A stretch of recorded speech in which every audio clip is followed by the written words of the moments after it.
سلام، خوش اومدید به قسمت ششم داماش پلاس، ویژه برنامه‌ای از وارش اسپورت برای شما که حوصله پیگیری اخبار تو طول هفته ندارین و میخوایم با دیدن یک کلیپ چند دقیقه‌ای از کل اتفاقات با خبر شید. داماش در هفته گذشته رفت آذربایجان غربی و اونجا با تیم سردار بوکان سقوط کرده 9 نفره‌ای که کارت بقیه بازیکناشون صادر نشده بود بازی کرد و تونست توی بازی قابل پیش بینی با زدن 4 تا گل پیروز شه. علیزاده یک شوت توی دروازه، گل دوم رو سیامک علیزاده میزنه.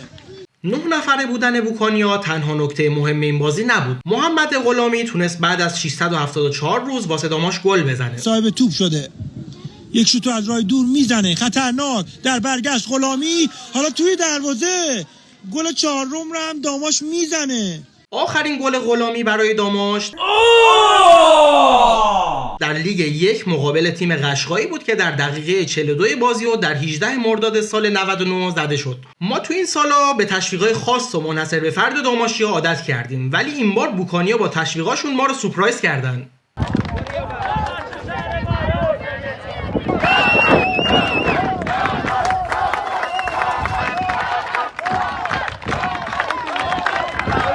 به افتخار این هوادارا بلند میشیم و کلامونو از سر برمیداریم.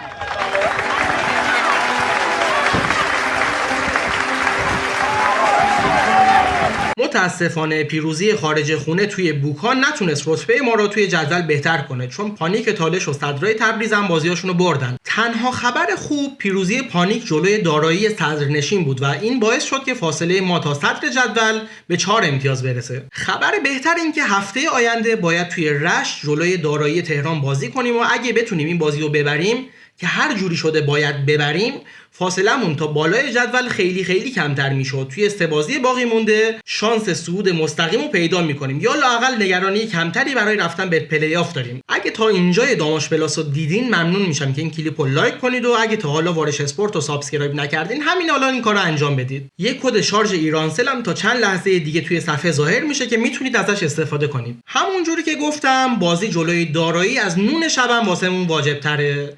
پس از همین الان باید به همه بگیم که واسه این بازی آماده شن. از باشگاه هم البته انتظار میره که با نصب بنرهای اطلاع رسانی و گذاشتن اتوبوس کاری کنه که هوادارهای بیشتری واسه تشویق بیان. حالا نظر شما چیه؟ به نظرتون میتونیم این بازی رو ببریم؟ نظرتون رو همینجا برام کامنت کنید. من علیرضا بودم و با امید ساخت داماش پلاس بعدی با خبر پیروزی داماش مقابل دارایی باهاتون خداحافظی میکنم.